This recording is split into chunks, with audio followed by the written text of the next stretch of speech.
Hello and welcome, parents and caregivers, to our presentation on MindWise's Signs of Suicide curriculum. This presentation is called Helping Your Child Save a Life, and it's our parent and caregiver training. My name is Catherine Buchan. I'm a school counselor at Beaujean Middle School, and I have two of my colleagues here on the presentation as well. Hi, my name is Naomi Blaine, and I'm our district licensed clinical social worker, and I support all of our school sites in Roseville City School District. And my name is Grace Gose, and I am the sixth grade school counselor at Cooley Middle School.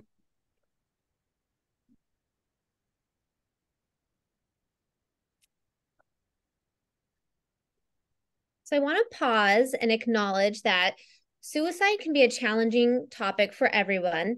At any point during this presentation, please feel free to hit pause, take a break if you need, and please remember that help is always available. There is the crisis text line, which you can text ACT to 741-741, and then it's been around for about a year now.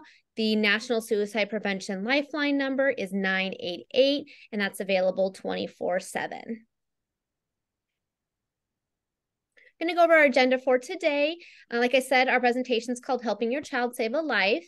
We're going to be covering youth suicide prevention basics, the steps of ACT, which our students learn: acknowledge, care, and tell, what to do when your child acts, and then building coping skills and resources.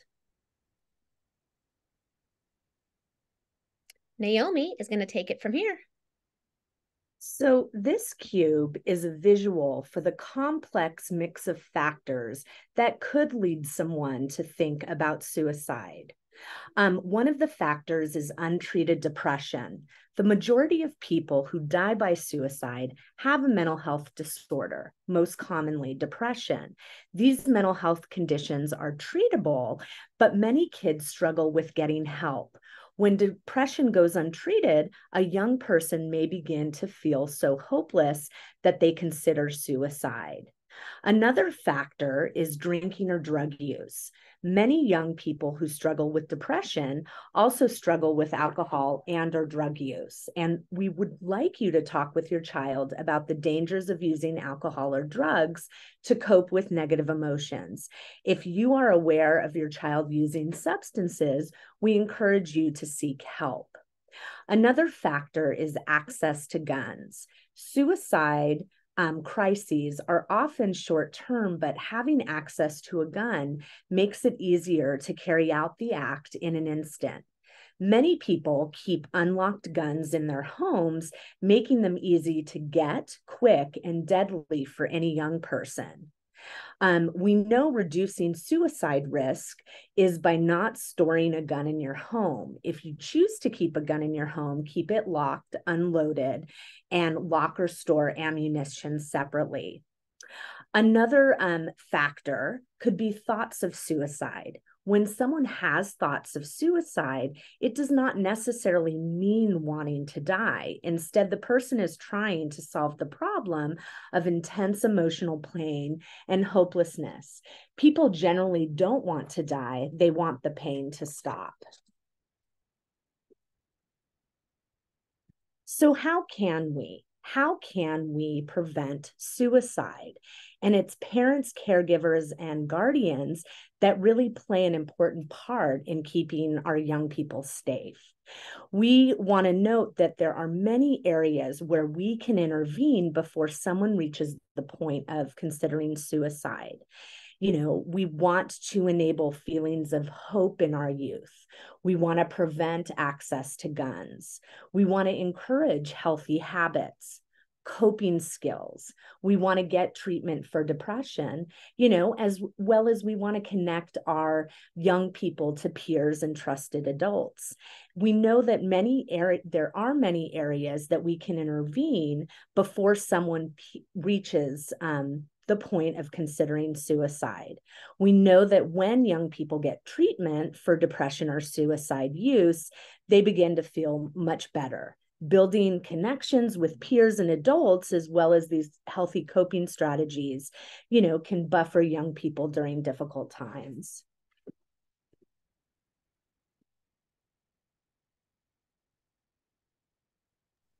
Okay, and so we are teaching your student or students that if they see signs of suicide, they are learning the ACT model. And ACT stands for acknowledge, care, and tell. Acknowledge the signs of depression or suicide in a friend. They learn to show how to show their friend that they care, and then they learn about telling a trusted adult. And so students may see you as a trusted adult in their life, whether it's your own child or a friend of your child. You might be the person that they go to talk to about their concerns.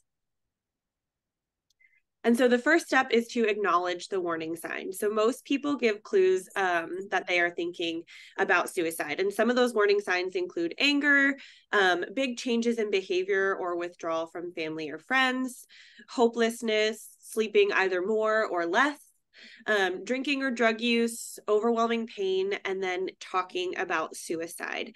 So these are the signs that students learn to identify through videos and discussions during the SOS program in the classroom.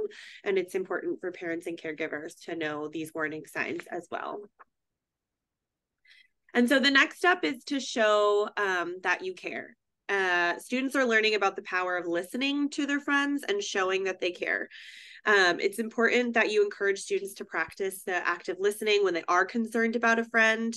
And these are just examples of a few phrases that students can use to show that they care. You know, it's okay to feel that way. Tell me more about that. I'm here for you. These are also phrases that you can use as well. And then the last step is to tell a trusted adult. So SOS encourages students to reach out and tell a trusted adult. They're encouraged to think of adults inside of school and outside of school that they can go to talk, and they can turn to in times of distress. So you learn that, you know, if you're worried about a friend who is thinking about suicide, that they need to tell a trusted adult immediately. They learn to not promise, to keep it a secret. And they have discussions about how it's worth making a friend mad at you if you are trying to save their life. So you might have your child approach you and say, you know, I need to tell you something. I'm worried about my friend, X, Y, and Z. And if your child is worried about a friend, it's important that you listen to your child's concerns and encourage them to seek help, to contact the friend's parents directly and share your child's concerns. You can contact school mental health staff or an administrator so that they can support the child and the family. If you are concerned about a child's immediate safety, or even if you're unsure, you could always call 911 and ask them to respond. And then reassure your child that they did the right thing in telling you, right? We all need to work together to help save a life. And these are some resources that we want to make sure you know about, but that we also tell your children or students about.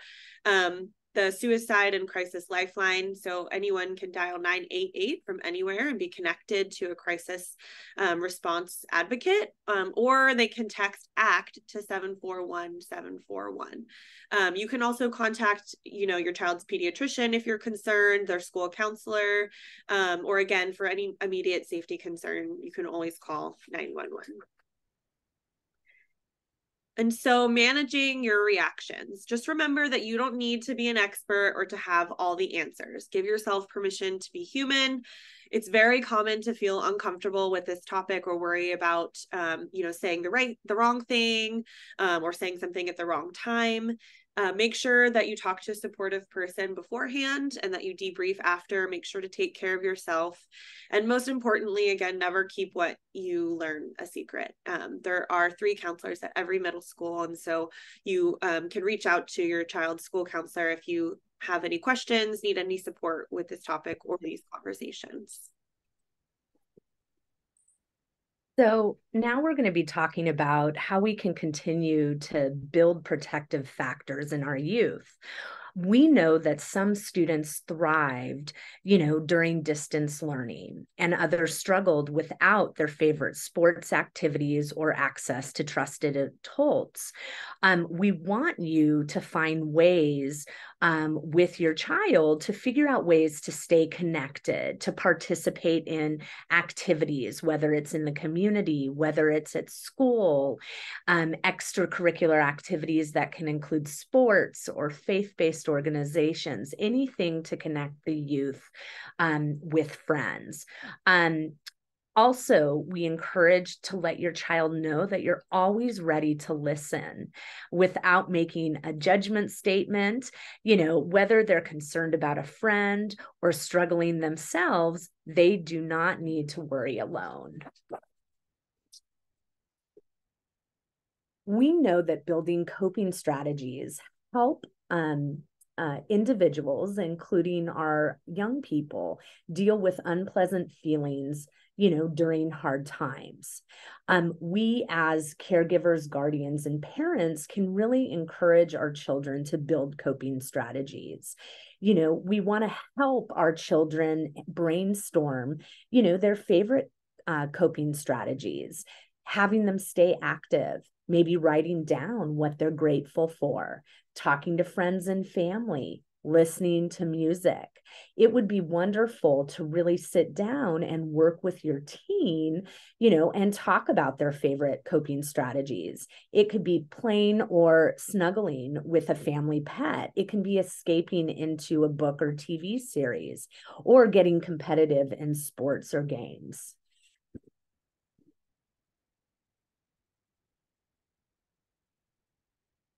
We know that talking with your teen, taking the time to speak with them about mental health is really important. Whether you're not noticing signs, we want you to start a conversation.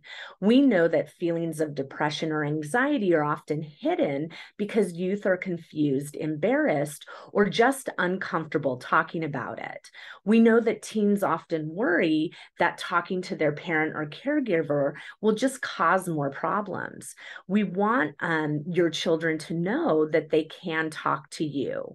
And especially at this age in adolescence, your teens need to know you will never overreact. You will be a sounding board for them, that you can handle it, that their struggles are not a burden to you, that you believe in them, that they are the expert on their own thoughts and experiences. They are not in trouble. It's not their fault. It's okay to feel this way. And lastly, they're not alone. You will work with them to keep them safe and get them the help that they need. We want to steer our children into conversations about what they want to talk about and demonstrate how you, as the parent, caregiver, or guardian, is their sounding board. So they're more likely to be open and talking with you.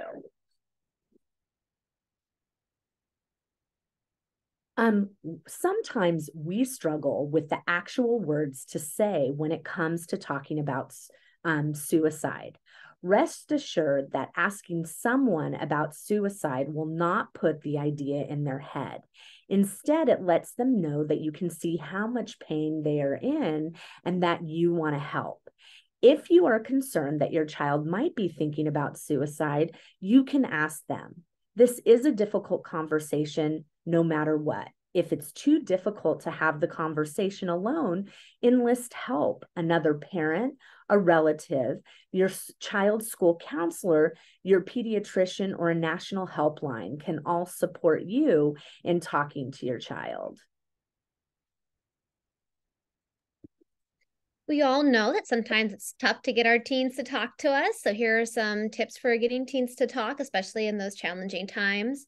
The first is teen-led family meetings, and make sure you let your teen set the agenda. Let them have some agency over that.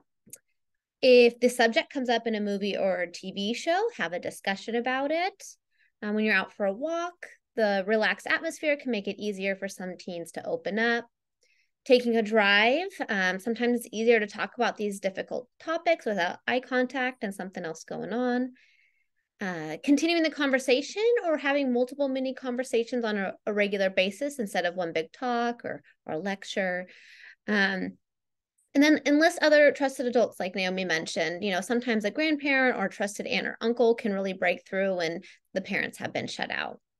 And then make yourself available on their schedule. Let them know that you'll be around if they want to talk later. Sometimes teens feel like they're, imposing on their parents' time or caregivers' time. So, you want to let them know that you are there and can talk when they're ready to talk. So we're going to summarize some of the things that we've covered here and some action steps that you can take as a parent or caregiver. The first is to look out for those warning signs we discussed and seek help immediately. And then 2 is get ahead of things and help build those positive coping skills and positive supports for your child. And then 3, talk to your child about suicide and be ready to listen when your child acts or acknowledge, cares, and tells. Lastly, we have our SOS parent and caregiver page, which is mindwise.org/parents. And here you can access this page to learn more about youth suicide prevention. You can sample some of the SOS or signs of suicide student videos and learn tips for talking about mental health and suicide at home. Like I said, you can click that and view some of the videos that your students will be seeing in class. We really thank you for joining us today. And, I want to make sure we talk that together we can ensure that every student has a trusted adult to turn to. We appreciate your support of youth suicide in our school and community. And please reach out to your school counselors on your respective campuses. If you have any questions, they are there and ready and willing to help and have a plethora of local resources as well. Thank you. And you know where to find us.